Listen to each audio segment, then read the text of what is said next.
lost my mom and lost my dad, and the pain never goes away.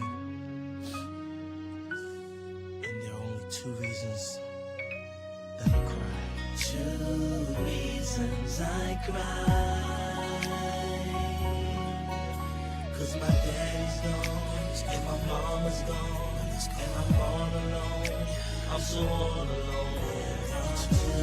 Two reasons I cry. Two reasons. 'Cause my mama's gone, and my daddy's gone, and my heart is torn. I'm so all alone. Two reasons I cry. 'Cause daddy's gone, and mama's gone. There are two. Daddy, I miss you. It's hard to cope when my life didn't wanna go on without your daddy. Still at night I cry. I still can't understand. Why did you have to leave me? Why couldn't I just see all your pain? I wouldn't wish this on my worst enemy. 'Cause when your parents gone, it's hard to believe that it's part of life, that you must go on. They would want you to still be strong. Two reasons I cry. Two reasons. 'Cause my daddy's gone. Daddy's gone. My mama's gone. Mama's gone. And I'm all alone. I'm so all alone.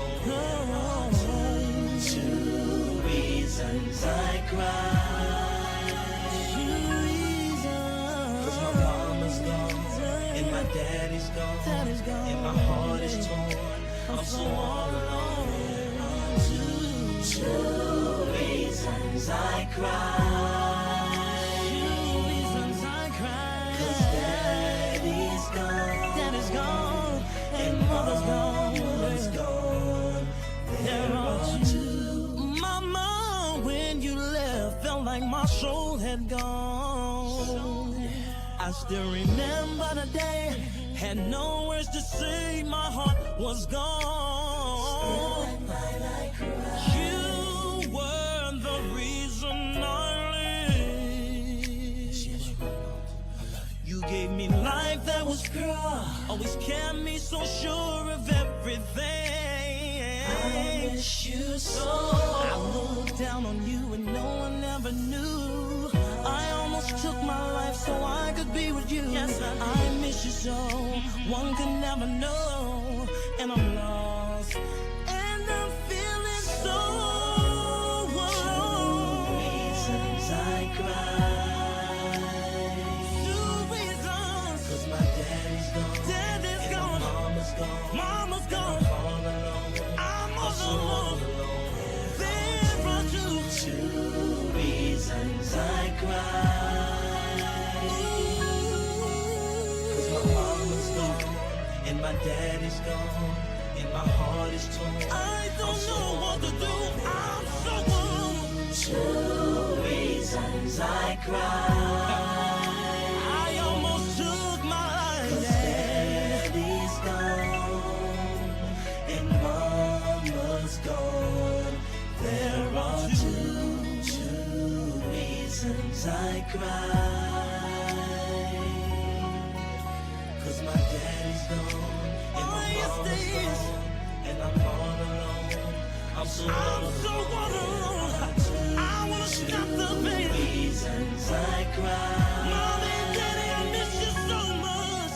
'Cause my mama's gone, and my daddy's gone. I miss you. My heart is torn. I wanna see you. Two reasons I cry. Sometimes life gets so hard. Daddy's gone. I don't wanna go on. And mama's gone. There are two.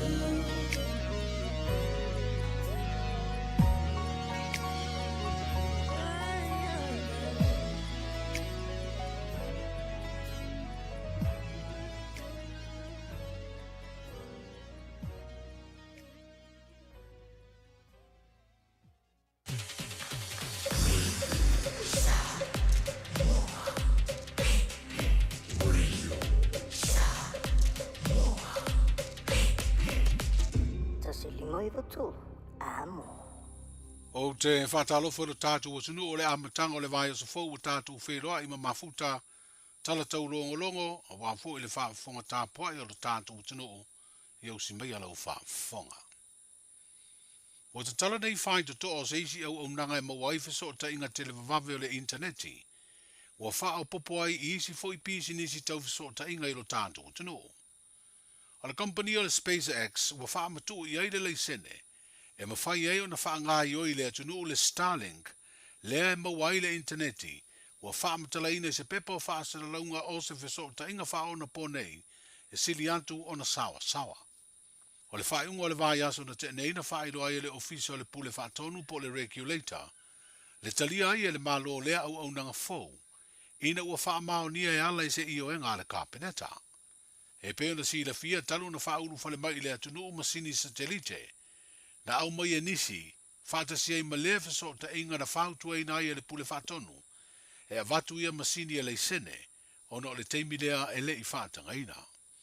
O lea lau ua whaamautu le talia e le malo lea au nanga, ma ua mautu ai fo I ma pisi nisi tau whaso ta inga e le atunu, e peo le titi Cell ma le Vodafone, wa iai le ioenga a le company o le SpaceX, la tau te whaatino ina le whaatau atu le atunu, o whaso ta inga mai le Starlink. O company fo I o le Computer Services Limited, po le CSL whaapea le Bluebird Lumber, wa iai le whaatananga le SpaceX, la tau te whaangai o iai le tu inatu le la tau au nanga tau whaso ta inga, I te tonu o Samoa. O mawai atu le tau sanga lua o lua wha, ai le ngalo ai le whaalaptonga le to manga mo e popua ngā tia, le anga le leima le loto whaso aswani o e kāle sia, o pisinisi me whaalaptonga ese, e le ngata I Samoa a o atunu I fafo, whapea tangata tei to tasi na lango I le ngā ruenga le to manga, o lo tau sia ma vaia whanau le atunu ua sawa ina. E le ngata o whanau a o tina o lo suru wha I whaalaptonga mo se la veai, mai puapua ngā o no sawanga ua afi ai. O whaino le Palestine le whaletua I asili niu Lina Jiang, le loto whaafutei tele ia I lato umanaanga le leiatu le tausanga umawai atu nei, ma ngā ruenga le to manga na whaatino ai. O se tausanga fo I e tele lu I tau ma matati ana ausi ai, e peo na asia le no fuanga, lo tausi ai whanau matina o sawa aina, e le masiofo le tupo Peretania, a o iei le atunu le la asia singa tau aloa mua, whapea le a wai le fono a tai o malo le tau pulenga, na tali malo ai Samoa.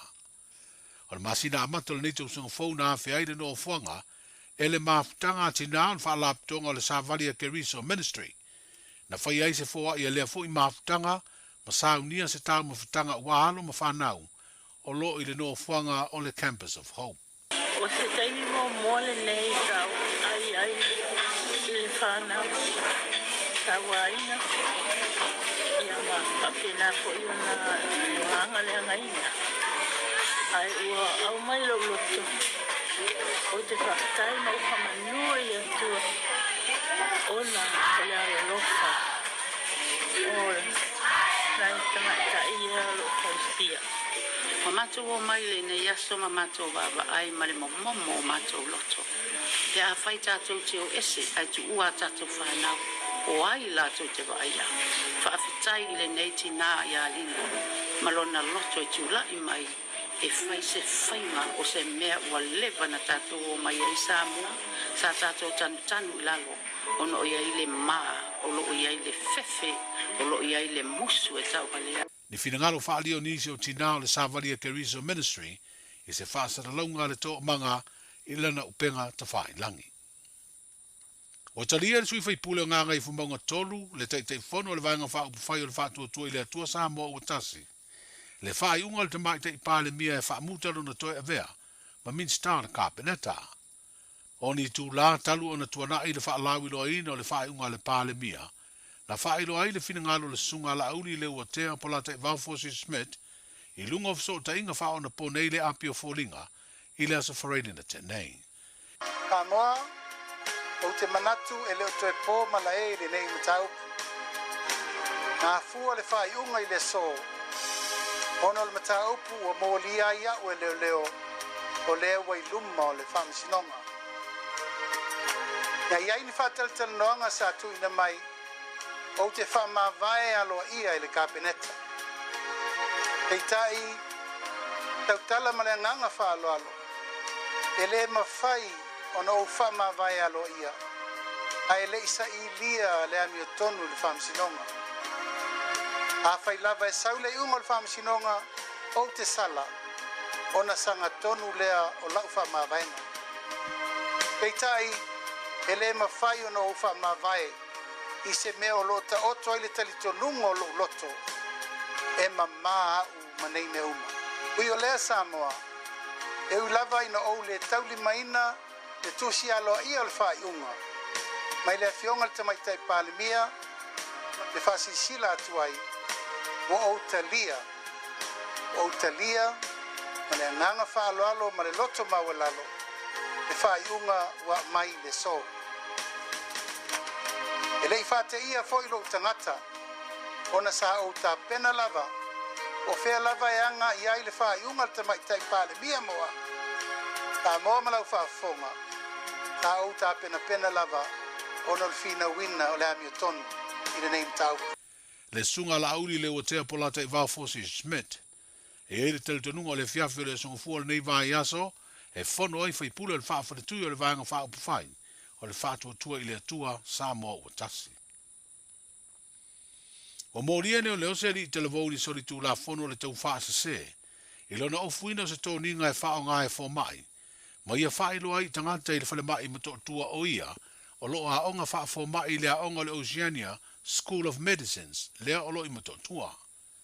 O whaeloa le komisino leo se li i poti le whae ungo le vai aso, e lenga teina whaia lea tau le tau whaasa se, aina ia wheanua i fo i to tonu o nisi o poto lo tau fia i ngase, ma ia whaatea se tasi o mai, sa tau fia mō tong fitinga.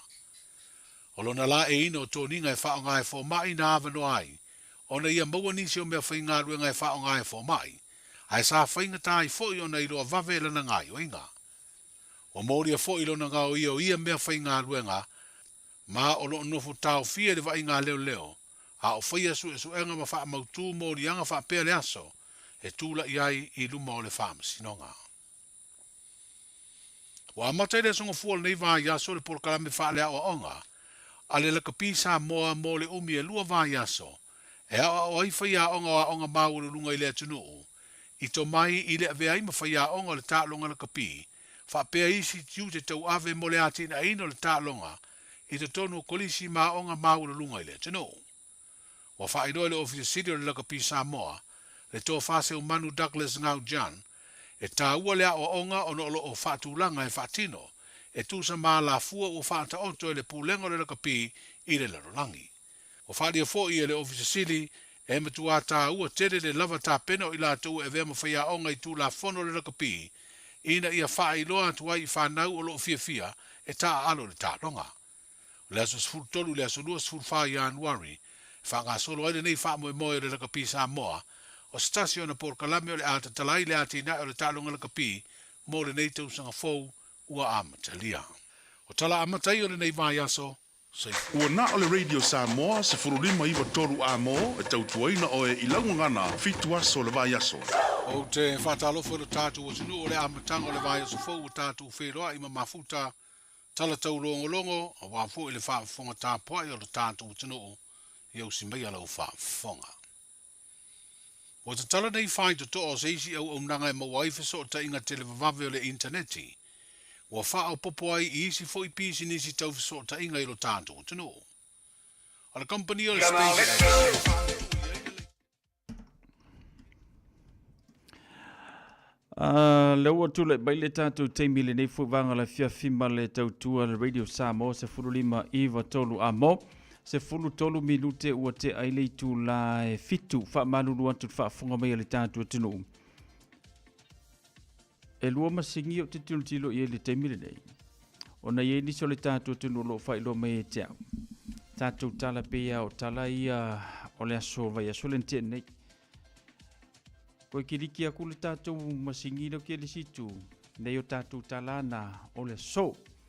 Ia peila na pein tau fesasia i le whaafonga mea le tātou tunu le nei le fiafi. Ia, Tātou tala lana leo whaafonga mele tātou tinu le nei vanga le fiafi le sa kau e mua ku fo i lele ina ia whaipe sa ole tātou tinu le mafuta mai. Aile ai, leo te vai atua tātou talana pe ona o maia ia ele sui radio Samoa lo ngalua mtautua male tātou tinu le tō whautanga vai tipi o tanga vai ia wale whaafonga le tātou tinu i le nei vanga ole a fiafi ia male whaafonga mai ale tātou tinu. Le ngata iau te weoni sila nei ia whapena fo ia au se talia Amerika maso se tawhalawa o le nei lalo langi pe ona ia tātou tala. O tātou tala e tolu taimi o le aso mawhai ona e whaafonga iai. E te whaafonga le tau le walu le tai au, whapena le sifuru ma le lua i le wauli, taimi murumuri mo oe pe atali tu le fitu masalo le vanga le na o le tau whaanu whesasi mai le tātou tinu. Ia o le e le mafuanga ia lai ona whaatolu le aso. E niso le tai au, niso i lātou e misia tātou tala mai sa mo i le tai au. Ia e whapena fo i la wauli, e iei fo niso i lātou e misia tātou tala ile a wauli au le taimi la le pe o tele na manavanga luenga ma to tele la to e whapena ona maua le avanoa ia e whaafonga ia tātou tala peila o le ala na o le ala tu e watu i loa tātou tala na ile tau le fitu ia fiafi ia o aso te tasi ia masalo nei vaangala le pe ona tau wha lu fesasi mele tātou tunu le nia fia wha kilo o wisur ka fiola ke le lope sa o si vaanga le ai wha manatu ele leile wha manatu le lei tele wha manatu wha taimo i lātou le wha manatu mai ia le la wo koe a apange le siku e koe kiri kia kula ka kokala a le aila o le ala saua o tātou tala ia o le so e wha marulua tuai ia mo le wha fonga mai le tātou atinu so le langa tā ua fo ile le wha manatu mai le tātou atinu langa ia isi taimi fo ile le e fia malolo fo le masingi ala ko io o masingi ka ko e on fa solo atua ia o le vaenga le na pe o ne ia tātou tala o le nei fo i fiafi la songa fua ma la matango le neva yaso manatu ua yeise fa asilinga malosi mo oe ile amatango le neva yaso mea natu tupu te iloa nasa e angai ia ile sauninga lotu ile aso ananafi ma fa'afo wina lo ma fau ia fa'afo wina i o langona ia e a fua la ile tai au fou ia masani on fa'apea tātou fa'angalo ile aso ananafi fa'angalo le po ana po whapena fo le tai au ana leila i o tātou leo wai le teimi fau leo wawai atu o leo wasfulono minute te ai le fitu ia o mea tutupu le soifuanga na ia meise so tātou o tinu e mo o mi ai le tātou tatalo pauale se upu i se si vaenga ia oua ne i a whai nai lu loto ma lau fina ngalo a ua ne i a vea vaenga le na ia ma mea whai nai le lua maftanga a ua fo i ne a vea vaenga na ia ma me tutupu ai ve singa i to tonu o lo ainga ioe langa o me te tau tutupu pio na valu ia mai le tuspa ioe ia le fo tanto va ai le falam lave le tupu mai Amerika ma le telo falam lave pe ona sila fia tatu pa wale me ka ko le tu le vai matatalo fa ia o tatu ulu ioe o lo soifua le tua ia o ia na te sila fia mea umalava mo tātou.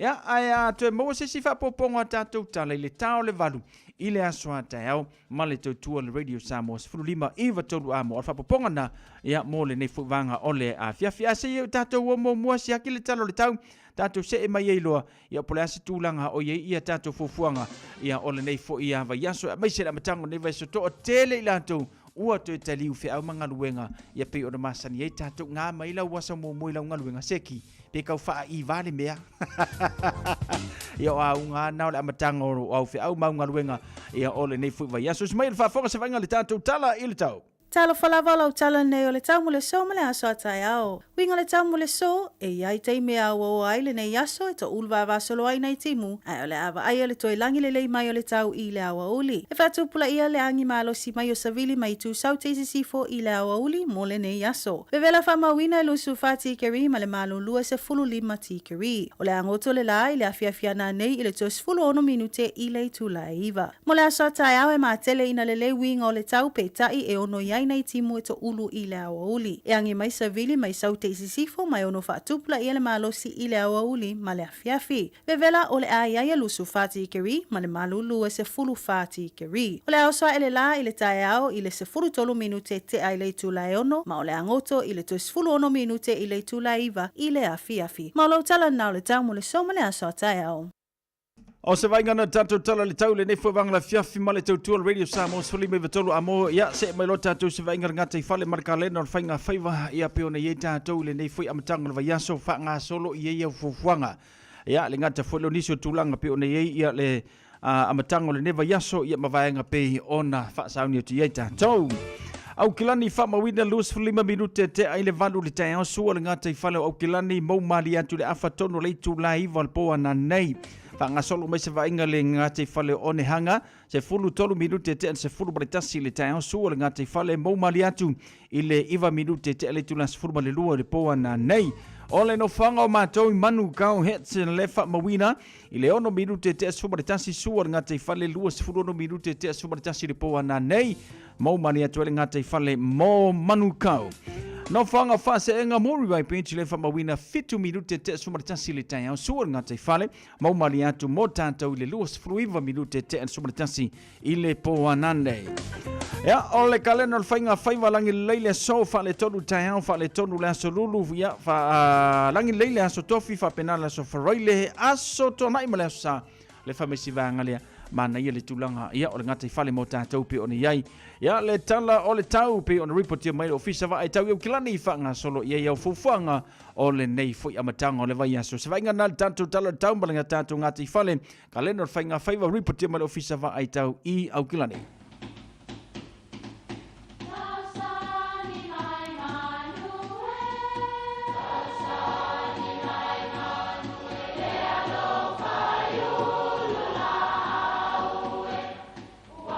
E o whanga manu i ululu o la au, awa e whawhanga i funga o la au.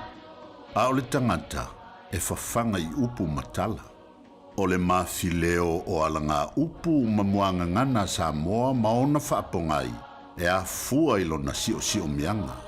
O lona lea sao i le whaatufunganga o le iloa whaale aso, mai le tautua se ia o ina pule.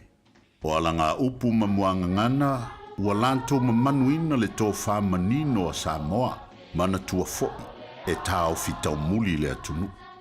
Ua motu le tinu masala sala. O le tinu masala sala sa sui e siva ai le alii, a o lea ua motu. O upu e tau mai ai se mea ua tupu po o se tasi sa pele i anganga, a ua maliu. O lea so ma le wha malo mai a paolo mga whatau tupu. Ona ua le no foia le mauta i matawhala. Awa ua motu le tinu masala sala i a tapu salaia. E ui lava i pelenga o mafutanga, a matua mawhanau. A ele aise whailoto i le fina ngalo le atua. O ia na au maia, o ia foi na te toe ave esei. Ua motu ai nei le tinu masala sala. Manuia lau vasa saunga.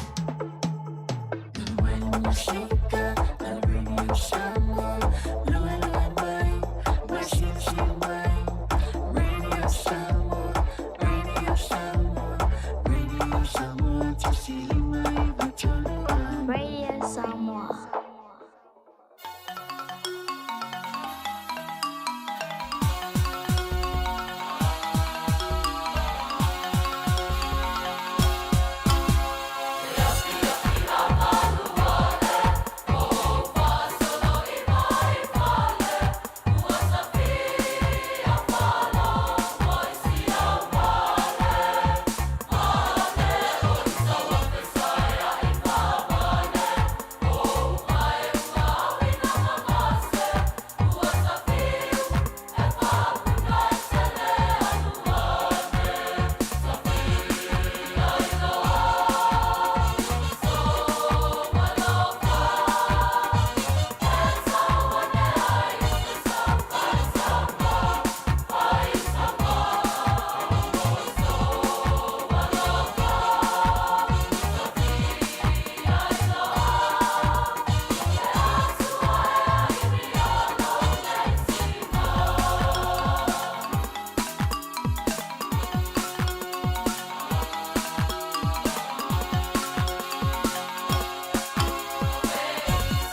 Whawhiwhianga mai le kolisi mawalunga le fifi tawalunga toile tautua le sunga e asiava tui pea Antonio.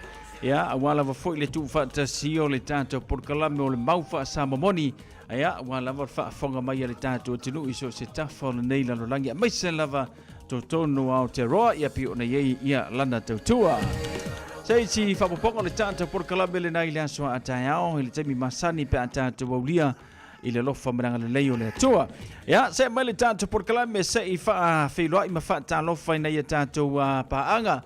Ia, leo fo mafuta mai lunga le tātou tautua. Pele nisi o sovale wha tā lofa atu Torin. Ilai seane manorse fua manuia.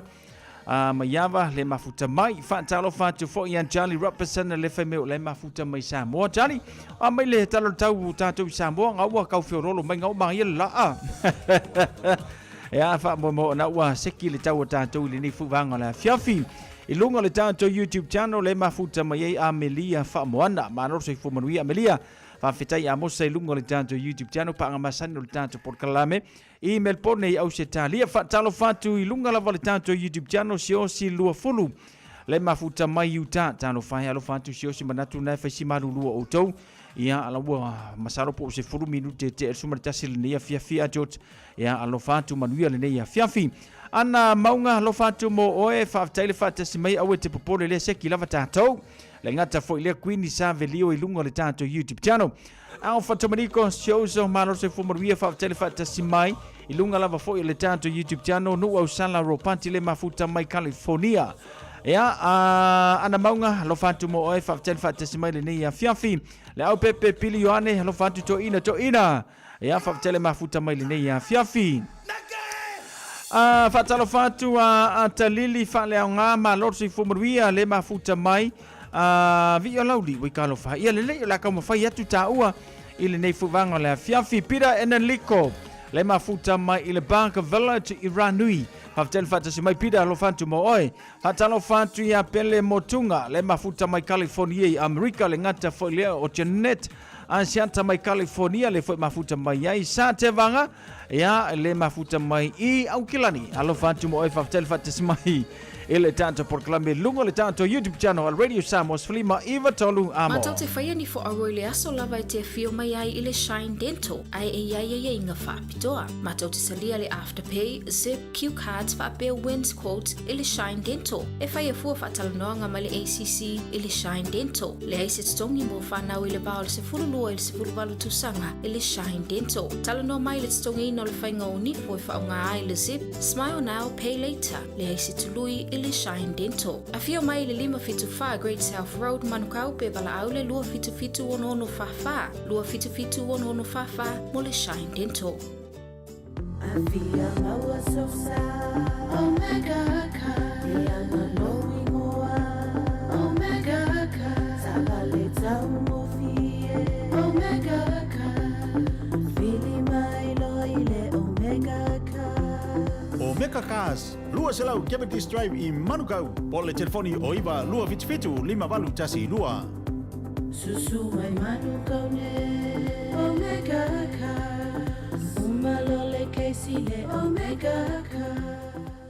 Jalo fana va tia roa wa te tala na neile o nanga e veni mo fa tangwa I au kilani ni sila numero tasi John Coulter Drive I le Auckland Airport Shopping Centre ta whatakatonu lava le warehouse ma le countdown lau fale o fula wiloa le e veni Auckland Airport Shopping Centre Talo fa Samoa wa ule ne yo kasu tialu a wale suia le ngila wa le kio a eva mai ina se fudu lima iva kolu amo Radio Samoa Bevela a e lau pa anga le mo mana o le vi o lauli usuina ia ele matokolisi mawalunga vai maunga college ia pe o le tato fa fi fianga le nei foi vanga ole a fiafi suio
E ala na whaafianga le nā malakolisi maualunga vai maunga college pe o nei le lātou CD lea. O le lātou CD lea mai le tausanga na sei mawai atu nei.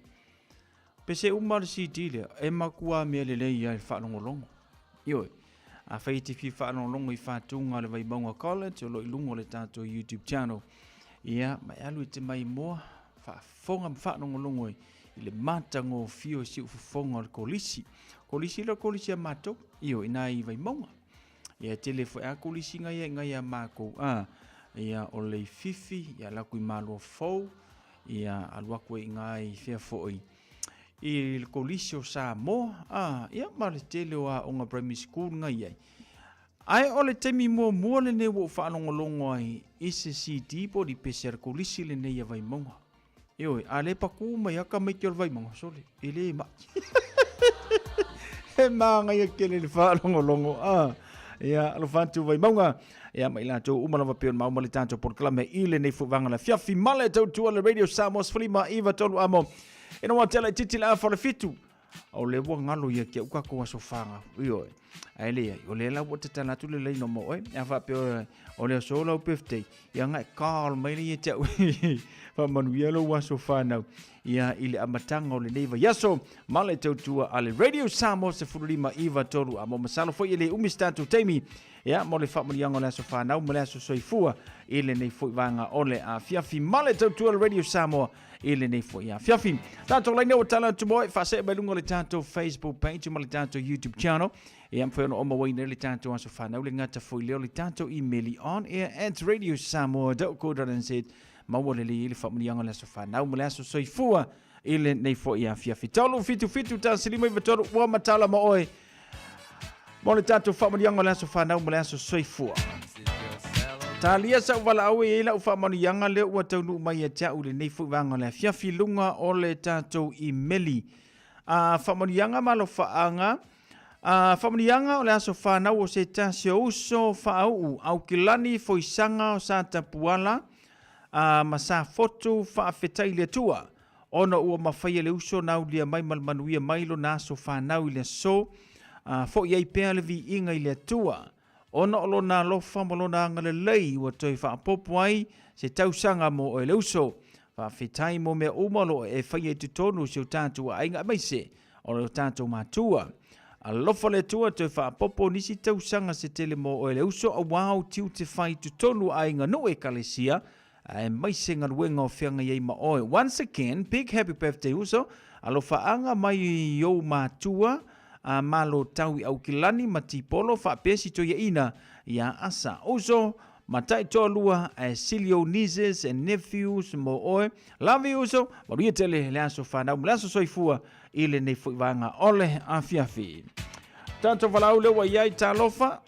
Alofa. Soifua manuia, sauno mai. Ia manguia foi kasam fou. Whapena fo ia te o tama. Whaanga seu keileo o tasao. A koe rea songi rea so koru anga luas fu whaong kausanga ia kenge de leim ko anga rea onga o sumana manguia. Whaanga baku yo anko suma nge New ma Australia. Ia mese bang mune dungo langa kaptai da molem no. Kaptai tama manuia le nei fiafia no fatu. O lai se tanto whamurianga lea mana tua le sola so whanau se uso ia wati tofi lau. Alo whantu uso whamuria le tua le atonga lo waso soifu I le so. Talo I le tua I leola maramalosi a wano whianga I mga ruenga wale tau singo le whanau. Ia maliti nao tamaiti ia maise ia ole a inga. Whamanuia pēr le tua ia te oe, ia ma whaapopo le tua nisi aso se tele, a wan mawhitanga malitina o le ainga, meise o le whanau ma le ainga. Whamanianga na malo whaanga mai I le tātou team Malaka Band, ia meise o le tātou Porkalame, I le nei fuivanga o le fiafi.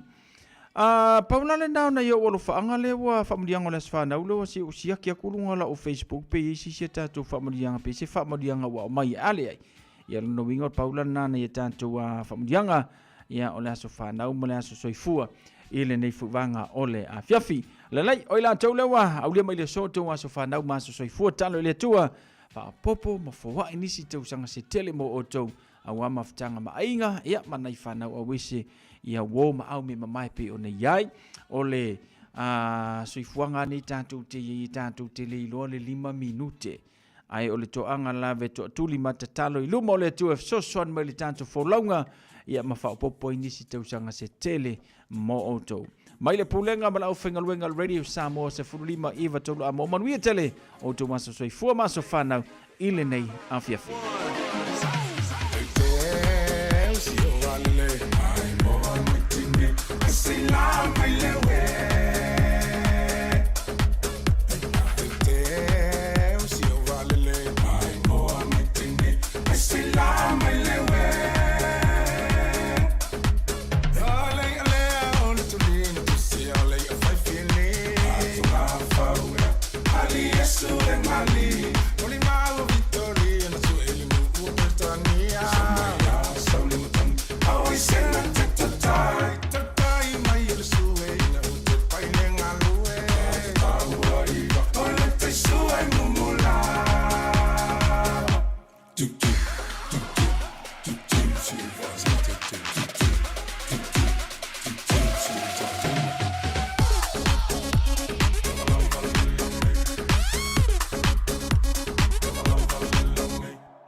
Na ole lau mei FM mai whaianga eo ia au ka koula ia ke loanga sa vave la usu le nei le tai au ia pole ala verkei mi olingi ia so ke ngalue ia fa mo ngasa e vave o le ngaruenga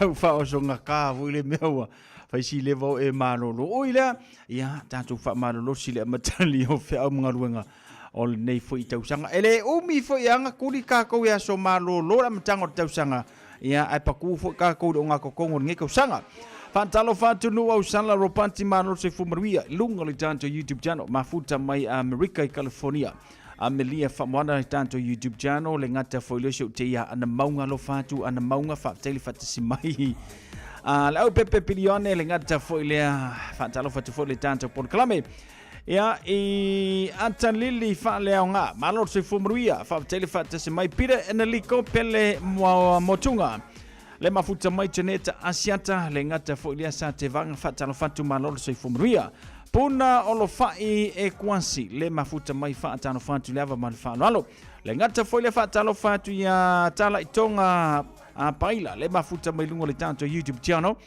Cecilia Twinga Mala lo se fumaria le ne fo vanga le fiafi fatalo fatu ya oloa vala pua laupua le mafuta mai I manu rewa piko ngua mako le mafuka mai isi vanga casket rap alo fatu pop alo fatu Joseph tele fata si mai le ne fo vanga le fiafi fata alo fatu fo ya sala hanta malo sala sina leo le mafuta mai le tātou Polokalame le ngata fo i le whaatano whatu ia manu toa i loa teo. Taro ta mai se fumanuia tina ngawang mai kokosi au se talio se no fanga pito sili ona au le lei malale lei. Ia le pito no leo kokosti ioe. Ia le ngata foi le whaatano whatu ia atali i whaleanga o i le wo mon whaatano whatu whatu se mai loto TK. Ma lor se fumanuia le nei a fiafi a whaatano whatu fo ia Rama le moa. Le mau male tanto Polokalame o le sona nafina atoa ai ia lua sumara tasi tausanga wai kalo whai manuia lua sumara tasi whaftel whatasi mai le tanto Polokalame te whapopo ni sia se tele ma o Rama le moa ia wan maftanga mana ia inga whau fili la vea whaatalo whatu le nei a fiafi malor se fumanuia Angela Finai whaftel whatasi mai whaatalo whatu fo ia atapana le tui ia wha mausili le mafuta mai semi tui ia tua mai Utah whaatalo whantu sa waso matai ma lor se fumaruia ia ale ngata foila o le totelo le tātou paanga pe o le iai le tautua le radio Samos Fili mai vatoru a mo le nei a fiafi kako musika mo le mga vangaluenga kako nga o fia moi o le ngaluenga stop yo fia moi vai sa wi pu kofi awa fia moi ko saula ko fare vai mami e ko wakuai Taula, taulata, oiva, soy fumaruia.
Na i whaafiwhianga su whiwhloi mō tātou I le nei whaiwanga le whiawhi male tautua Radio Samoa se furulima I watonu a mo musiko le nei whai a whiawhi whea se kura lo langi le ngai kewa mai ai whea whai se kura lo langi le ngā wo o ye o mawhauwhaunga o kākoa le ngi Usila eo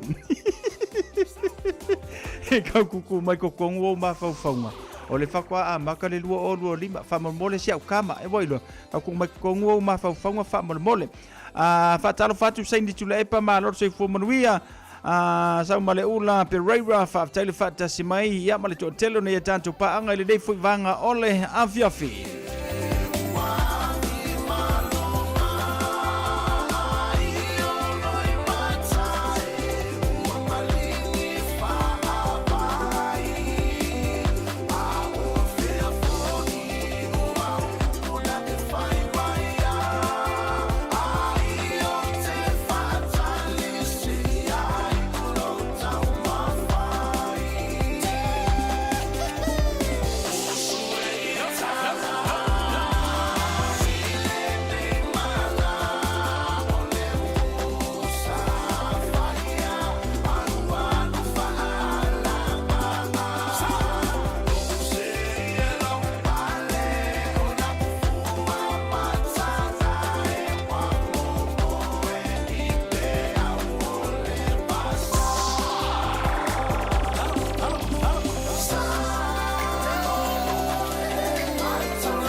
pala aira ye mole lo loko ma fau ngol faku pesi le wo fa ku sao ele ia ma se ka ko e fa pe ku se kunga mau makala mai se ia o lu fale a fa ku la lula ko para airi le o kiri e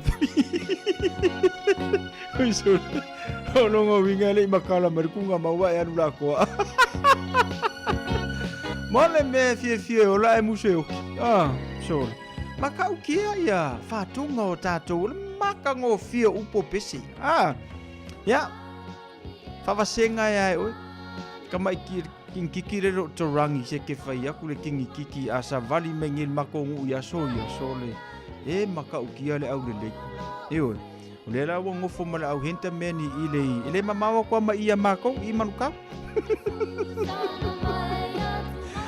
talo fatu atalili fa le nga mano se fu manuia o fano tu vai Misra le mafuta mai falani o fatu tamasi itonga sai pe malo ya le ngata vo ile va talo fatu san la han te malo se fu manuia talo fatu fo ia Anna Fay Tulua le mafuta mole tanto por kalamele ngata fo ile o ta faunga mai vai vanga Marie le sina te vai le mafuta mai Sydney te mai faisi velo Cindy sa wa Marie ngai mo ko ya kasi le mea nga wo lua ke ngeki au se kalia yo o lua ma sangi le kau ave vela au se kalia ma kau kia ai amalulu fo e ma kau kia e pe fa amalulu ka ko ya wa masani yesi vaenga le bo leva fo ina soifua manga lulu e au se talia fa talo fa tu ya no te por tavita ma lo soifu manuia fa tele fa tasimai o le atawala walu e ingwa nga vai ole vai ole ola ya le ngata fo le fa talo fa tu ile totelo na yetatu pa anga le mafuta mai ile nei fu vaenga le fiafi male tua al radio Samoa se fulima iva tolu mo Fatalo fatu ile nei afiafi le totelo nei tanto woba paanga le mau mo le tanto tutua kako o le musika lo ke kama foi le fa fie lo ma fa male telo vai ngana sa polonga ile nei vai aso ren ke ngi sau le weekend le la tanto wa songa fua a maka mai ango kam foi fa fie lo ma fa le pona so fa le mana tua ta tala le no fa mana tuine le so fa le nga lu la kama fo le si kali fa fo mai alu failanga si singa wo pe or kama fo mai o le la saungi kula ilu mar fa misingo ngale ko ma se kai la kwar kama lo asia si fo mai asia si mai ya o ikanga kale ako ko ma fo fo asia si ai ya ma fa ke ai ma mai e lo ai le maka mo moi ke ro ka ko so fo ma lo loi yo Wana kwar kam kiki ka aso le la kwa asia ka ko la ko kama ro fa ke ma mai yo ai maua kuai ia ma totonga ia e fa nga po me finga wenga fa nga inga fale mai se vai leula makau kia ia o amakanga o le lua o lua lima le wa ia tato ina o tula ma tato te mi wati tolu minuto te alvalo Malo soy fua o se fufonga Samoa Radio Samoa ta silima iva tolu amo se kia Radio Samoa Beta Drive Doctors ile tau longa fa tau I mangele fa pea manrua o le vainga o so singa se pe amana o mia e fa tino e foi ma tui o le fana witi o tui le covid is fluiva mo la tau is fluon tau sanga malunga atu fa pea ma tui o le flu ala au telefoni lua lima fitu valu lima iva valu mo so no e fa tino nei au nanga o fisa fo mai mangele I taftafane on McDonald Amanrewa e taftafane o le faletusi po le public library Beta Drive Doctors Clinics O e mo mia singa luenga le customer service hospitality po le avea fo I maleo e te leo mautinoa po o fe amatai I le MSL training mātou te fesoa soani atu mātou te malama o le amataina po le toi fo I atu I aunga e mawhai ona whaafainga ai olo iai le mātou au fesosoani wha maoni e taita ia malangolango ina oe I lau malanga. O le MSL training o se ainga. O se no fuanga I langolango ina oe e wha malo si au ma wha manatu atu lau sini wha atu. Asi I le msltraining.co.nz Pevala au loa le o valu se lau lua fa tolu valu. O lolu manai e a mata atu i inei. A whai alo sa ili se a onga a mata molo walo. Au aloe te toi popole o le Galaxy Childcare e tele ona la lai au kilani i saute. E toa tele whai a o ngā ngawaa o le a o ina le whānau e iaia inga whapitoa pe a le sitala lo walo. Tolus fulu i tū la, free. A vanoa le vēna le a onga mo whemalanga inga le whānau, free. Maua mea aia le whānau, free. E iaia inga whapitoa. Mo nisi whamatalanga, whafso tai le o lua tasi, o valu tolu, lua fitu, lua iwa fitu. O e si la fia mea e whaatino e mawhaiona e umia iso whale motu le lumanai. A whai fo i iso whale motu, o e si la fia mawhaiona whaatino ni isi o fuafuanga e whaongaire equity o lo whale. A wane e misia le porkalame o le malu i whale, ia fiafi o soruru taitasi le se fulu e te aile whaa. O le a e si la fia ai au wala e mawhaiona e umia se whale motu le lumanai, ma au wala e whaongaire equity o lo whale motu e whaatawai se isi o whale, le porkalame o le malu i whale, ia fiafi o soruru wa yaso taitasi se fulu e te aile whaa. Aloha, we're the Katinas, and you're listening to Radio Samoa on 1593 AM. Patalo fatu le tato porkalame ya tuli loa tu yolo senga le mafuta mai California America malo se fo manuia tuli loa alo fatu faftele fata simai le ne fo ivanga la fia misio le tato porkalame ya matanto musika pe ona ile amatango le neva yaso ilonga aso nga fua. Ya, mali to telo ne tanto wo mane tanto pa anga lo te vai tule mafuta mai ile ne ya fiafi queen savelio manor se fumruia ya mai la to mala pe o mau mali tanto por kala misika ko esa sikasi ku ar kolisio vai maunga fa mole mole 5 minutos o talvalo.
Ele na whaafifianga le nā mai le kolisi vai maunga Collins ia maniso tātou whaafifianga le nei fuivanga le fiafi.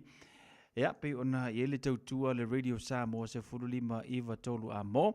Ia manisi fo i o tātou o manai pa anga o lo tātou eva i le amatanga o le neiva yaso. I lona aso ngā fu ale o tātou iai. Aso se fulu ma le tolu Januari lua o lua lima. O le aso fo i le tele ina toi amatalia i whia mga luenga. Ale paia matelo li tātou atinu. Ia pio na masani ai. Tusanga te itasi. O ise mano lo le kai lua vai yaso. O ise mano lo le kai koru vai yaso. O ise foi mano lo le kai whaava yaso. Kai whaava yaso la lenga pe ngā ea ngei. Ia aile a whainai o ngā sa e vili mai. Ia whakua e usu kai au. O papole le. Ia e whainga ruenga foi. Ia ke fiu e ke whainga ruenga. Ia e malo ale vili mai ringe yaso. Radio Samoa. Taslima Iwatolu. Amo.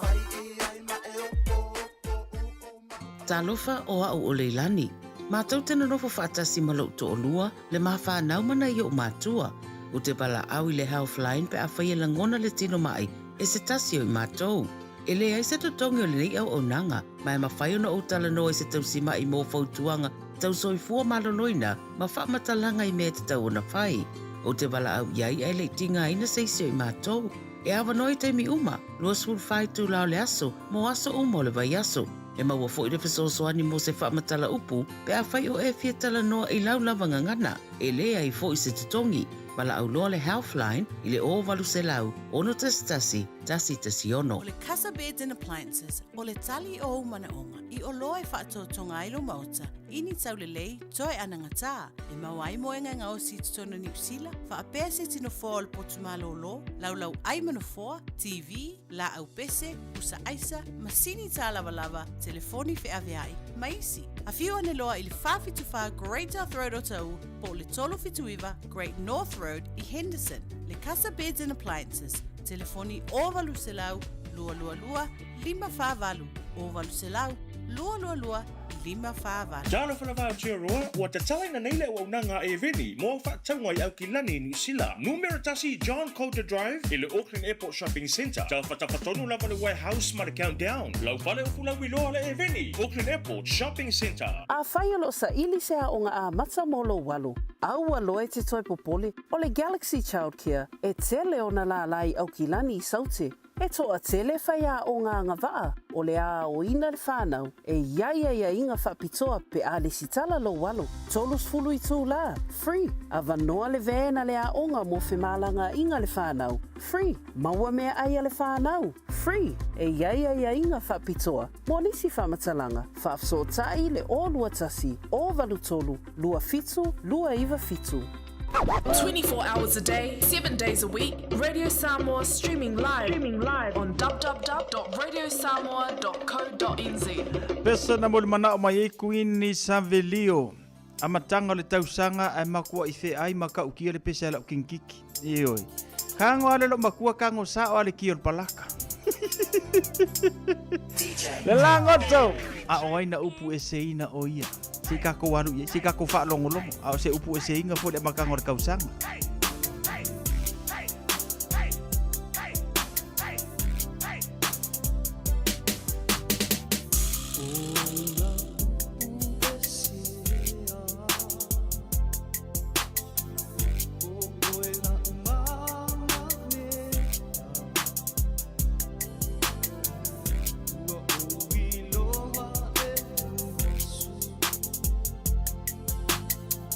So say if I might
Si fonga matongo fiole sunga ya taulanga tanga loa. Manisi na fatunga pe no bon mana o mai ni so tanto pa anga ya Queen Savelio ioi ele anga i mea. Esa oi poki Coffee loa. Luz por minuto tele chulava.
Na ole video tolo tamauli male sunga ya taulanga tanga lo matatu fa fifia ngole ne ya fiafi ma yela fiafi savali vat mo savali vat faisina fa manostino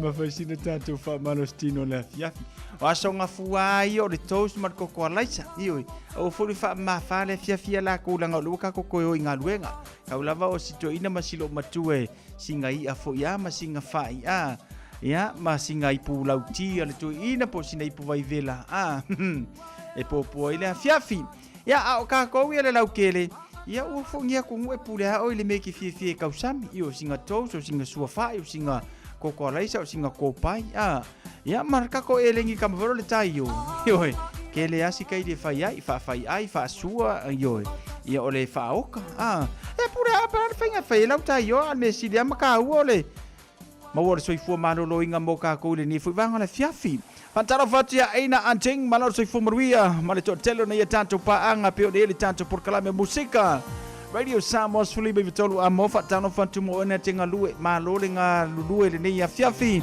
ya ma tato foi onae kau fa ku nga kale me mo kai au ya wana nga lo vidi ma yang leila nga lo el fatanga we se pa to ama tilila ma auto to ina se fatula ma na oma olo nei loto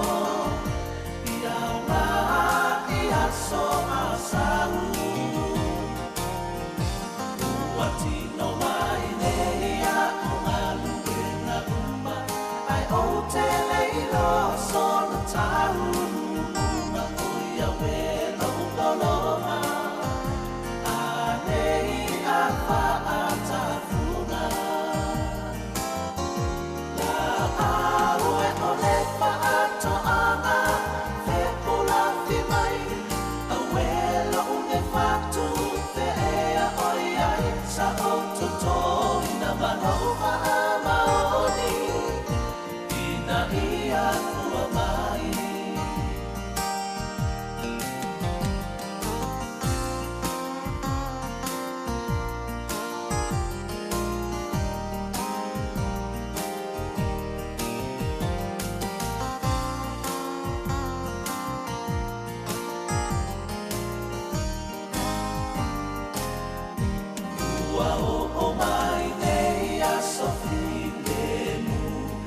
Salto alasi me umai le mai o ai se la nona e fai a ina mua ile na muni mai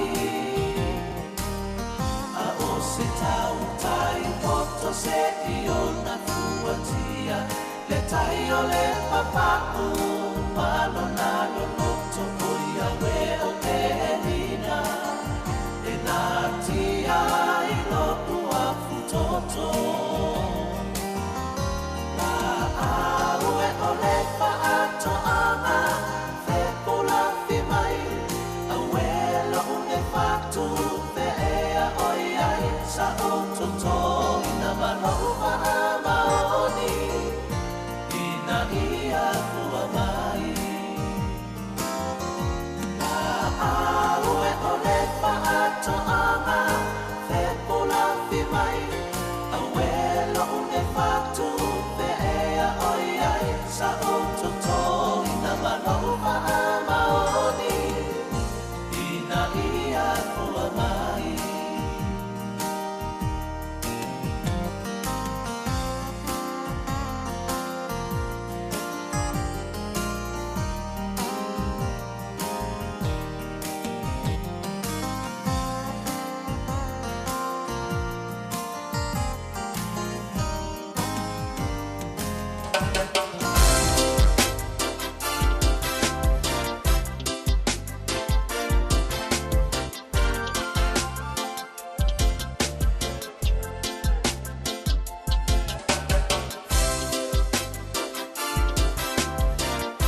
Ai whawhiwhianga mō tātou le nei whawang le whiawhi mali tamaita ia Christina Sipaia. Ia marisina o whātunga pi o nei ai ia le whiawhi o le so. A mai ala o pesele ta se ila o whaasilsilanga leo o taunu mai.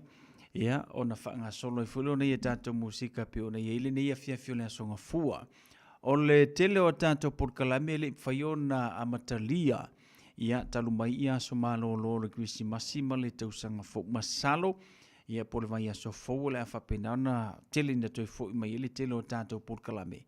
Au mo le nei ava no e tātou te eva vai ma tātou musika i lungo le tautua le Radio Samoa sfuli mai vetolu amo wa toi fo i mai loa tātou porkalame kalo fai so mai io. Ke fiwe ke vinga mai ke au se bisi. O lo whanga solo pea tātou porkalame pei ona iai. Ia porkalame masani al Radio Samoa sfuli mai vetolu amo. Ia pea mai ia Krisi Masima le tausanga fo ia o pasi ku fo ila nga mau mea tātou ia. Paula le mele la alo tu i tātou. O le toi fo i o nei whanau ia o onga. Ia masalo na o e paku, a makanga e paku le whatauina le ofua onga. Ia o se e vai, ia matulanga whapena. Alanga fo so leo le kau fo lo fo ngo so le se me ka ngofie le wo i ka kur kemingi e ka ilo fo le kau o le loli pusa sa pe ko kusa mar kau o fo ngo ka mai kili mele wo i de time le nei ava pela fa e te fa fonga mai e to lua to lu se fa nga ke mangu a miki ia ai tau lava nei te wo i se lava o ngota mai ti o fa le tonu ai ko ya lu ka ko i lava i fa ngar ka usanga ringe ngi e foi le fua fa ai lunga seling se i vanga na ua mana o mia ia ona fa penale ona a what te mumul ma mele ma wai ia o fa nga kamaki e lenga o ka ko sole e ka ke aku lo foi ma ku Krisi Masima ka usanga fo ka ko foi ku fa le fa tawi o fa nga kamaki ia pia la ko kiu ia o le metono foi le pea o makaka anga ki a polo ma ke mongi o vavea o le kuku o le meton ki nganga vai a ko kiki kar ko o vavea ala kuku nai vai ngala na ta pin pena ye tanto a fa pete fa fonga mai e ko ngo le fiku ia kamaki o ke minge wa kaunga mingoi mingoi a mata ona fa tau se vai fa tau o fua onga ia o foi la le fo tu la tata to le winter ele ngata lai o fu masani a tau ona yei fu manai o fua o nga mafana fana ona tamiti mai le kako fale le masangi kako woi le fa ngo la fo le ngor fale le masangi nga lu ye ia kia le soso wa fa nga nai tau tua le na mo tātou ori ele fa pe nga maori mai si va nga la o e fifi o e fa nga ia tau tua mo kako uma fa nga au taxi nga ngi vai lo ru vai aso uma keeping au tax nga ila yo pe a fai e ke entaito ye vainga na alu mo suan pe fa pe ko i var ko se fulu ka makinga ye ia ai le lavar selling nga ye o me se suan mo o ia wala fo ile lava o nga mol fa nau au tatu sa undi atu ia mole amatanga o nga fa nau ile ne fuite usanga wala me moni e ka makile la o ngor ko disi o le asui le konginga la asui le konginga la le lunga high school fai singa tangata fai singa tangata o konginga nga ia mo nai fana lungo high school pe a mai ia na ia tatu malo longo Krisi Masima le tau arkai miange ele nga kai ofua onga o se vai o fusiua arua ko male akwa onga arua ko ma mea onga arua ko male langisi va e o mangi o makwa fa le kongo ma fa ka ko amakanga ole onga kamaki Lu sul minuto tale Iva.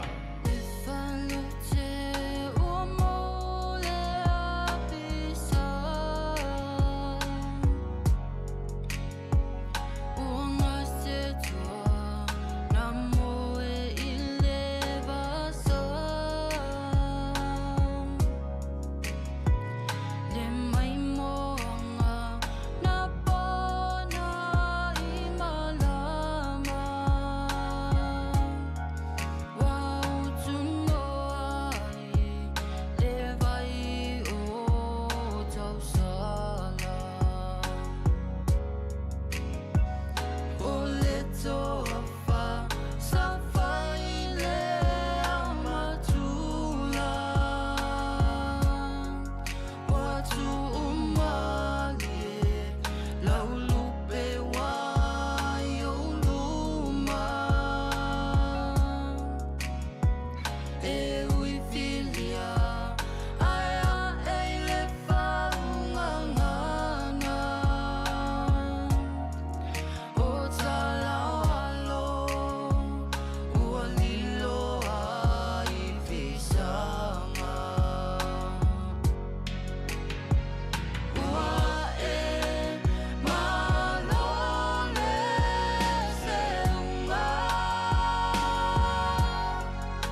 Si fonga ma tongo fino sunga ya sai hani male mana mea ile dei fuwanga fiafi manisi na la fatunga pe ona yeli tanto por kalame ya male tautua le radio Samoa se funulima iva tolu amo pe ona yene ya tanto por kalame fanga solo ya ole nei fuwanga ole fiafi o nai fasi silanga lewa tonu mai ta ule nei fiafi mo le fa funga mai le tanto tunu ya amise lava ya ila to fa penana amatali fo ona fa penana fa se mai ne tanto fa silanga ya ona tanto whanga solo fole ni tanto musika ya ol nei ya fiafi tanto fasi silanga lo tero mai te au va filfili male tanto tusio lo songa awani ngalo saulo mingo le tusio lo songa fa tasi male lo mingo le va filfili e mawai fa nu pengo Samoa isi sifo tutuila mamanua o nisio tala tu o Samoa o nga upu ole matafa yo ya le matai le faingo fa la lave pe yo fa poiponga maliu le usu singo a ingo fesila fa ingo polo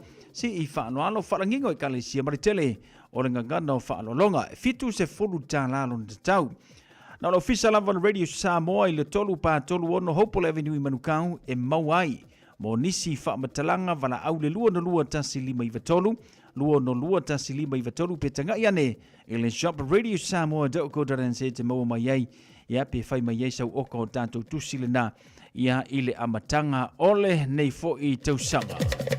Matanga luenga ulua I lao le tana le lei salonga sa le longa. Ole ale lepa ia I to o ngā vai manino. Ai utu la lafo I maunga o ao lele. Lau faa saunga faa fofonga Samoa. Tulona le faa fofonga tapua ia lawa fionga I le tamao le kalesia me tu tisi ao I Samoa. Maatu nu mamau. Lawa fionga I le pristene a faulano leti pa anga. A o se faa fofonga anga a lawa fionga I le pristene sili o le auso fealofani. A o se sila lawa fionga ile a ao tusi o le kalesia a faa pea foi le lau o le korfenisi. Tulona ile faa fofonga anga nofo a sea ma o tau faletua. A o le pa ia o le au whangaluenga ngā lulue so se matanga luenga le saufainga o ta mama tina malolo manu malo. Le pa ia o le komiti tu mau le kalesia wao, a meise le mamalu o nofo a sinoti o le kalesia me tu tisi ile lanolangi. Ai ua langatila se leo vai, ono o le fa mo le nei matanga luenga me tu tisi sa longa sa le lolonga, le ulua ilao le tala le lei. Wa ese to fai tama, ole matanga luenga, mati ngā o ngā luenga, le susunga ile awa sili ma le pristene, ole auso fealofani sa lema sue. Fa pea le susunga ya misi pati tia ma le faretua, a mese le pa ia o le matanga luenga I salo ngā fa pea. Ole aso lua se fumal tolo o Februari, lua o lua lima I lona aso sae fa. Ole a fai aile sauninga o le tuina I lalo le malu tuai. Ma le toe fausiaina o le malu fau. Ole tatalo I lupe fa lele, ma taulanga tangata. Fa pea fo ialo ma whanau tapa au o sa le lolonga. Ia tātou a waifa tasi ma moli mawina le nei sauninga tāua. Ole a foi se masui o le a aoina mātou te talia ma le nganga whaafetai. Por kalame o le sauninga, tā le valu I le tai au, wha mawina lo ma au. Tā o le iwa I le tai au, a mata le sauninga. Afa le se furu ma le tasi le tai au, tau ma futanga ma wha longa. Afa le se furu ma le lua I le wauli, lulu a ao ma wha to wha. Talo sia I le lofo le tua, tātou te maua le nāso I le manuia, ma le fia. Whaafetai tausi matanga luenga, brevena aso sili, ma sa lema sue. Ma le matanga luenga me tu tisi sa longa, olua I lao le tala le lei, sa longa I sa le lolonga, o loo sainia le tātou whaasila silanga lena. Ia, lena, ona I tātou whaasi silanga na pe ona tanu mai tau, I le nei fuwanga le fiafi male tautua, al Radio Samoa se fulima iwa tolu amo ia pe ona ili tātou Port Kalame. Whantano wha e seta seu whale manoro seu fumuruia le mafuta mai le tātou tautua ia mai lanto umalawa pe ona maua mai le tātou Port Kalame. Lau pe Risa ulungia whantano whantu whaaftaili whaatasi mai sina leo ia ma ilato umalawa pe ona maua mai le tātou Port Kalame ile nei whanga le fiafi Rita tongi tama ia a mise lato pe ona maua mai le tātou tautua. Ia ile nei whanga le fiafi ina watu se furuma le lua ona tāno leo leitu la Eva male tautua Radio Samoa Sfalima Iwa tonu amo.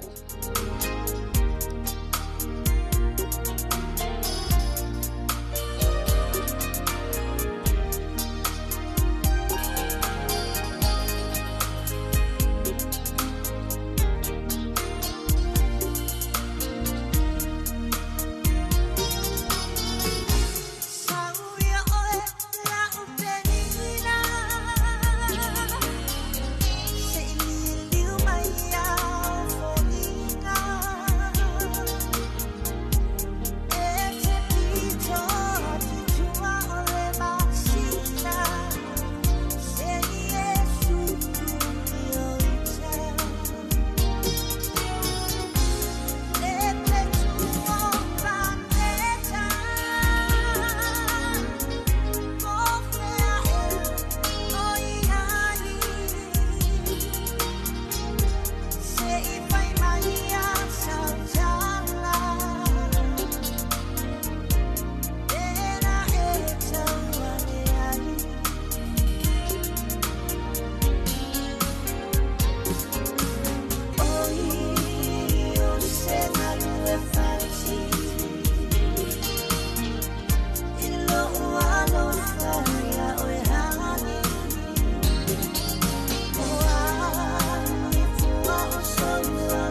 to tasi asua o manisi na o whātunga mō tātou. Ioi, whamei o lea umalava le tausanga. Ele ai lava sei unga. Ele I maua lava sei unga. Ioi, le whaiwa amata le ne tausanga. Ele ai a sei unga. Ioi. Honga o mele, iei unga mele o iei kako. 5 minuta leiva. Oh,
E alana, nai pese-pesenga ma nai musika o le neia fiafi matango fio le fiafi o le songa fua. Eo e. Ia, matulanga pe o nei ai teimi wha pe nei, o nei a fiafi whare ainga, o nei talanoanga whare ainga. Ia wa umatu fo i fe amunga luenga pe o nei ai tātou.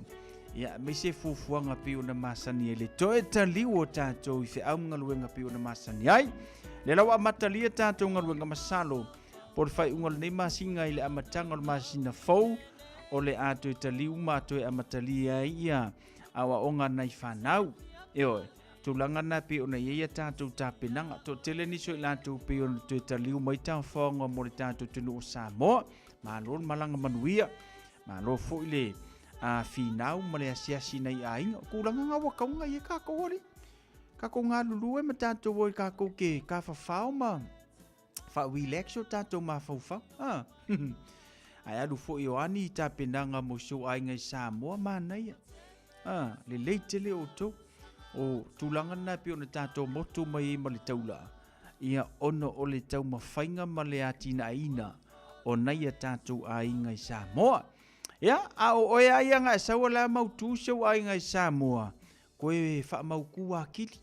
Ioi, leo le sauro fo i karangoa ku ia Nancy ma Ranty ma. Ngano lo mo oi, ngai singa iau a inga. Ale tāua i whai ma tātou o i Samoa asine o tātou ainga. Ma sei e, haruari ngā e saua i ngei le luas furu kau sanga kere koe o i Samoa. Hau koe foi. Samoa le temile nei. E mo ia ngaua kele aka i lungo le social media ma vaenga pe one e tilo atua i le la le lei telo Samoa. Au le maanga ia, kokongi o lo pāsese e alu i Samoa. Io, ongo sa i le kaunga kā o le pāsese. Aongo sa le kaunga kao pāsese. Ia, ina nei vai teimi. Ia, ai, ke koe sau whea e koe eri koe mawala kupe. Ai, alu le Samoa se e mata. Ia, ma e tilo le suwinga la wo i e Samoa. Io, ia, mai le luas fulu kau sanganga e sau ai. Ia, wa sui la lau vai pia koe laku. Io, wa sui lau vai. Wa e laku i Samoa. Io, ke miringei le ai e kako mo mel pa mambo. Ela ku Samoa o fea kul mako fa wa ngambe. Fa me ol pa ol mama.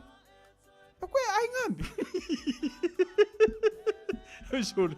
Aka kilo ku lai pa ol mama ele fa ka we. Sure kalo si ia va vise ke mi fa sa inga va ku ngambe sure. Ese le popoko ngi kanga. O fea kul mako fa vai ka kia. Ka kia inga. E kele le me o re kaunga ka. Ai foula fa longo mo me ol pa mama e fa ile me ai. Nganga o apau tēnā o kirikira ku le si whaka. Manga yo e le ngira kukuma e whaka koulea. Ai leilo. Alo mai le māmu pau māmu e kaungaka. Pakia kaiaka yolo ka kouma meole e lengi. Vai le iai. Ia ngafi wale whai kai e kia wale e lengi or ka pisi. Ia or ka mako. Vai. Umare fiafi. E le ai ase me fia ai mea kaunkai fua ka koumi. Ai wasi vai ngalai masani ile taunga tau so ifuanga i Samoa. Awa masangi o ka koula le o ku ngei. Se fele le lau se lengi ma posi lau se lengi. Ia awa ia. Ia e koe kaliu mai. O la ke kango koe lau ako le lau ka lakas. Ale me la le memore alu la koe le vai aso momu. O rol vai aso longa rua. A veri koe fio sorva le mo koe sa. Vai lau paketi pe alu i Samoa. E le ura se si kama se lai Samoa. Oe aia nga e pe lenti le manera ile ako. Alu mana ako se kama. Nai panga masani o tanto por kalambe le ia fianfi fatalo fatu se uso ya John Sateo. Alo faku brada. Ia manuia le tausanga fau. Ia ket kongunga sa e pisi. Fai mea alofa tina o tamaiti. Ia mese ia le tamaiti. Ia marekale sia. Ia malo me sili le nai e mawalo soifua malo lo inga le nei vai ngola fiafa tele fatasi mai. Ia le ngata foi lo tero ila tu le mafuta mai le tanto por kalame malo le soifua manuia. Mataua nonu malo soifua lungo le tanto YouTube channel. Ia alo fatu le mafuta mai ile nei fuwanga le fiafi ile tanto por kalame. Falani Williams alo fatu Ranky Whawtaile whatasi mai le nei fuwanga la fiafi male tātou porklame. Ia mese ia wō manai paanga pio na masani le tātou tautua. Ile nei a fiafi ale Radio Samoa se furulima iwa tolu amo. Sina leo whawtaile whatasi mai alo sina a ati. Ia mai la tō umala wale whatasi mai. Folo toto mea o ona Tiresa Tunganga. Whatano whatu manuia le tausanga fo ia te oe masio wa inga. Ia male tō telo i la tō le mafuta mai. Ile nei fuwanga ole fiafi. Ese si kako pese whaman mure. Le waenga ie ngā whamale I kupao pese. Ese si kako pese whaman mole li whaman mole alo please. Ira ngā warua. Kai mio sāwari vat. Peni no tia whau.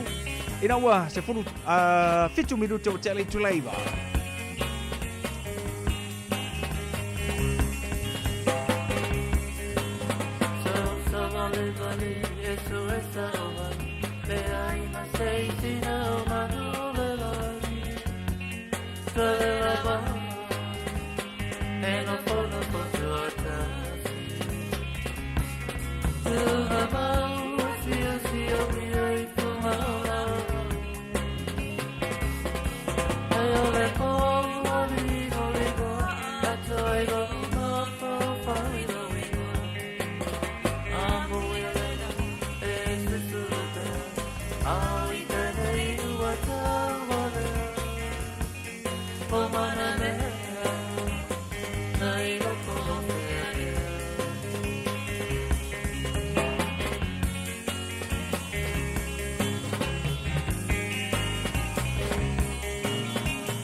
Penino tia whauma le pesele nā sa o Sanvalivali masu e sauhangi I oe. Whapea wa e whiu te nofo whalele maua sauhangi o le feso swani nā mo oe. Si ngau Sanvalivali. Sanvalivali nga ilu mo le awala, Sanvalivali nga ikua le awala. Ia ale aia, ia Sanvalivali a kulo I lau next door.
Ia, si fonga mantango fia sunga Felice Mikaele manisi na fatunga mo tātou le nei vai ngole fiafi.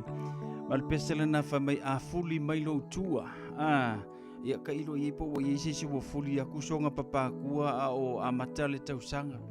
Ia ilo fo ipe na yesisi na fuli a kule papakua a o le i umale la tausanga. Ia ilo tatunga. Ko kere yo la au fuli mai upakua. Ol melanga. Helenga kala au fuli pakua.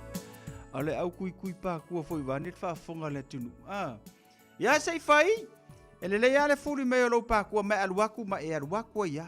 Ta pena tu lau atu ma ta pena umatu ma me uma ma e savari atu ma e halu ai. Awala mange e ko saun ma ko fani. Fatalo fatu le tata por kala mene tata pa angale dei foi vanga la fiafi.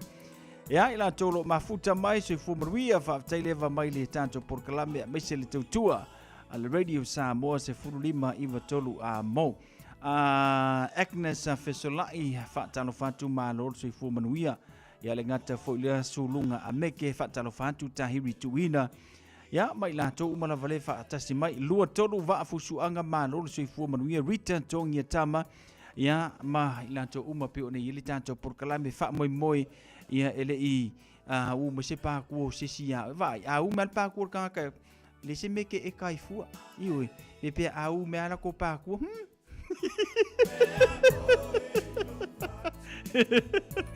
u me ala ko pa ku u vo ele pa ku o le fa mai pa ke le fa se me fo ve se me fo o me la le u mai pa ku o la vange ke yeses o me ala pa ku ko ku e ka ko pa ku a fo kamanga ale ua ku ka ko pakua la akiri ioi ya e fiwe mai pakua e o ya e kango kulo de kango le se kupe ia ko fa sanga mai a fa sanga mai la manga me se kupe ua ilo maro pakua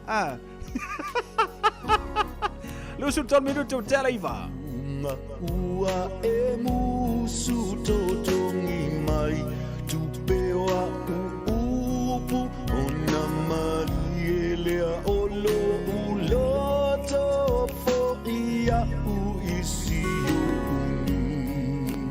o te mauila lo maunga o te inu I timunga talua I o lo ua lo pana uta ia o e funga o ia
Tangata malingi ai o ulo I mata talofa I upu matala ua pae pa ama o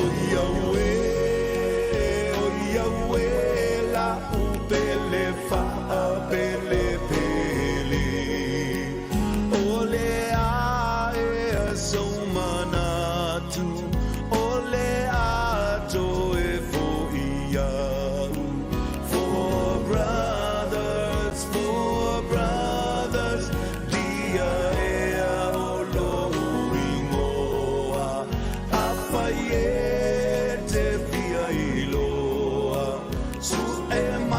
Sale imoa o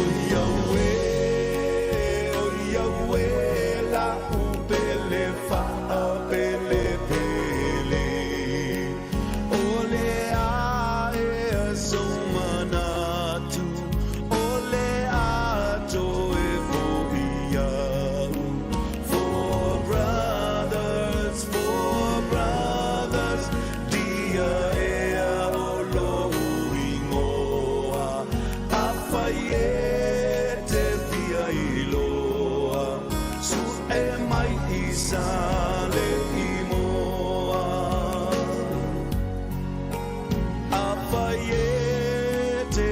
ai loa su e mai isale imoa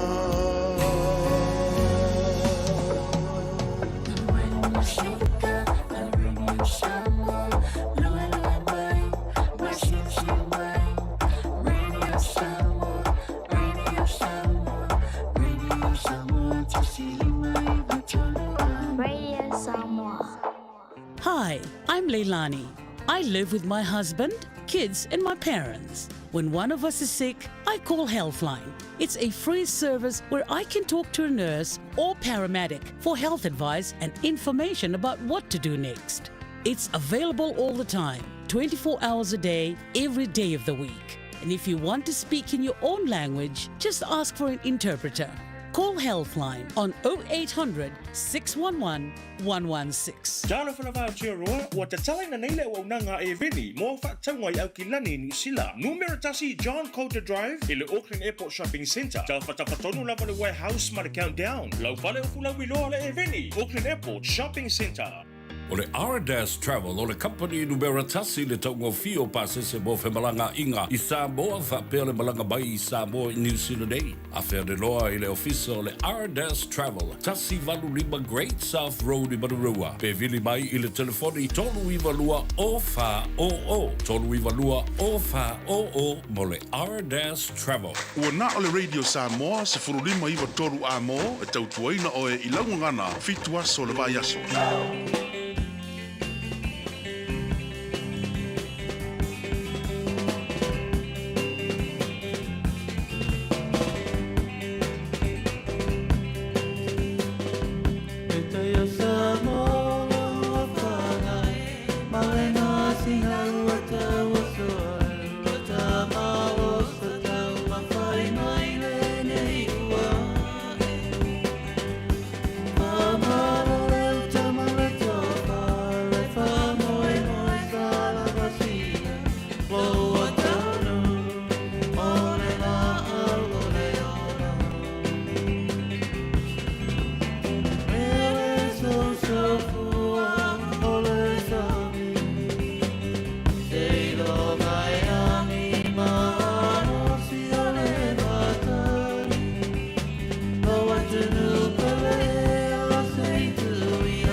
Benino tia faumanisio fatunga mo tātou le nefu vanga le fiafi fatalo fatu le tātou porkalame ya koro te simale whawhetaile whatasimai Joseph Forty Brown halo fatu whawhetaile wa maile nia fiafi le tātou porkalame ia ma tātou musika su Floya Radio Samoa se fululima Eva tolu amo ia ma le tātou tautua pe ona yeile nei vanga le fiafi le manatu mwolunga ia nasa manuia fufuanga le ngata foideo porkalame whanga solo ia pe ona yeli tautua Radio Samoa se fululima Eva tolu amo. Luas fulfitu minu tele tona tāna se fulu tā fulu se fulu on whaamatafilia o le tātou porklame mese nei tātou musika su fifiloi o le afiafio le asongo fui e lātou whaasolo i o mawhauwhaunga pūle o e po wheli kūla lulangi e whanga i e o mawhauwhaunga po me sili matāua o lo moe lava o i e lo whale. Hawa ke moe savani wata amatal tau sanga. Le sau malu a olela kungoto atu itasilava lo ufa amboe mboe oe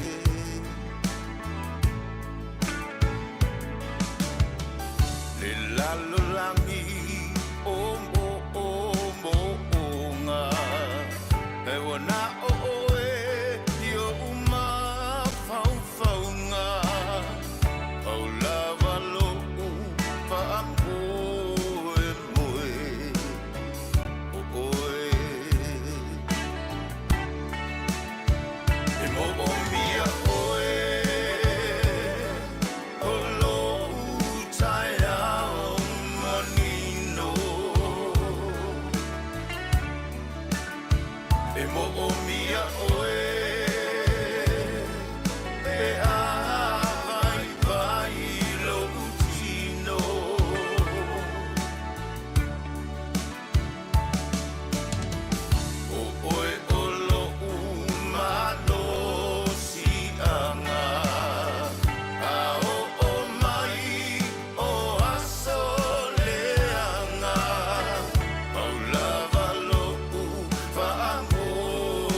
Elena, si fonga mantango fie le sa lio tuanai. Marpesele na fai mai. Pau lava o lo fa moe moe o oi. Ai kele akai mingo kai ngali pesele mo fa no mana ia fa tunga le ni futa mali o le tatu mo tunu a. Ya le le oku ngai kele me ko ke fa moe moe ia. Pai ka ngi sulu ngar kinga ngai kar pese ere asi su fa moe moe ia. Misi ako malio lang asul. Esse ngi ko ngam ne mo kinga ngai kar pese ere mo se Sofia fa moe ia. Luz full minuta na tano le tula se fulu tale tula se fulu on fa mata fidel tato por kalame eva ai. Ma fau le po ringa ki fa moe ia. Ioi se o maka ukia yo la ngonga sole le mea ngai ai. Wala ringa fa moe. Mga solo tato musika.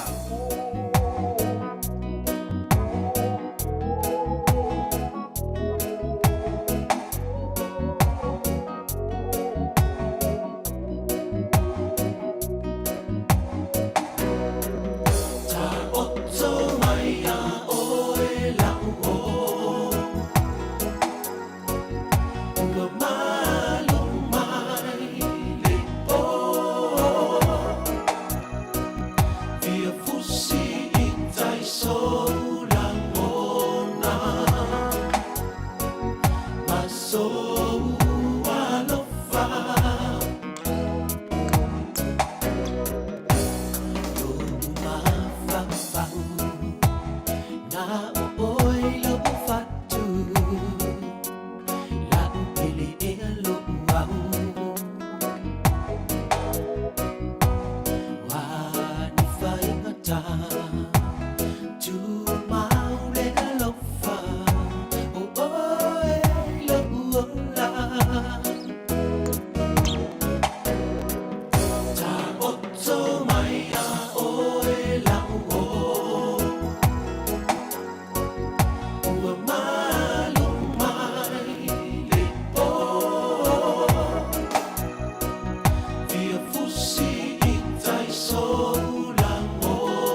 Nai whawhiwhianga nā mō tātou i le nei whuwanga le whiawhi peo nei le tautua le Radio Samoa se fululima iwa tolu a mō me le sunga i a tuu te tau so o whale moe.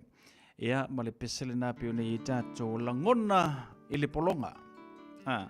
Langona i le polonga. Ia peo ni whaafonga me le tātou o tenu le nei wanga le whiawhi peo na i le tātou porkalame na o tama whaifo le tau whaisinga suinga o le tātou ia porkalame ma le taimi tātou te mafuta i musika.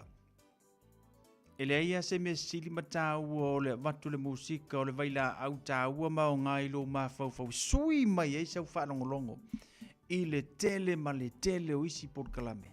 Ora ke mirangi. O le musika leili na e te nofo a o sui e au langona, sui e au mawhauwhaunga. Mai le mesa ti ngai lo loto, ti ngai lo mawhauwhau. Ia, maybe sa whaale tonu lo aso i le nei aso. Anga ngafi, ia manatua o ele no whai atu i whaangalo ana nafi, whaangalo ana pō. Ia, whaangalo atu i ma le nei aso le watato i le teimi fau le wa iai. Rono winga, o mea ti ngai lo loto mo lo mawhauwhau e lea o ngā mo lo soifua mano lo ina.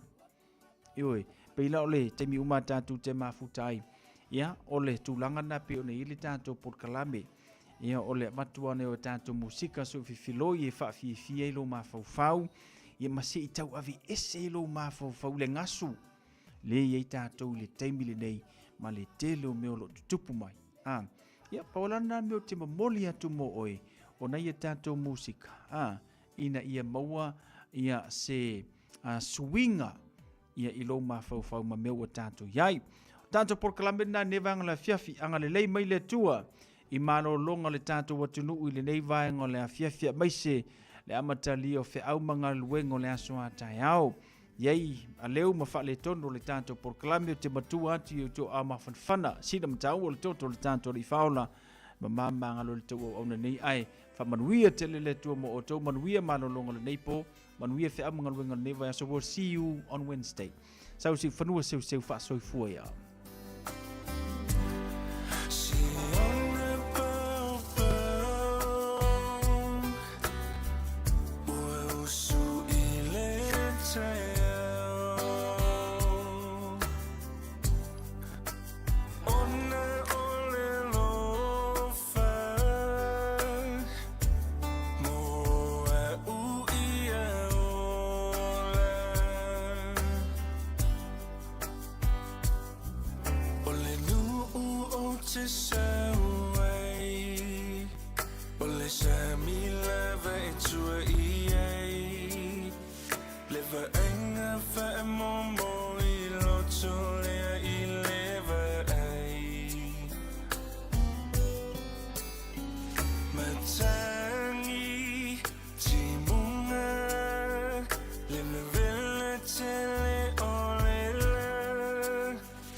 teacher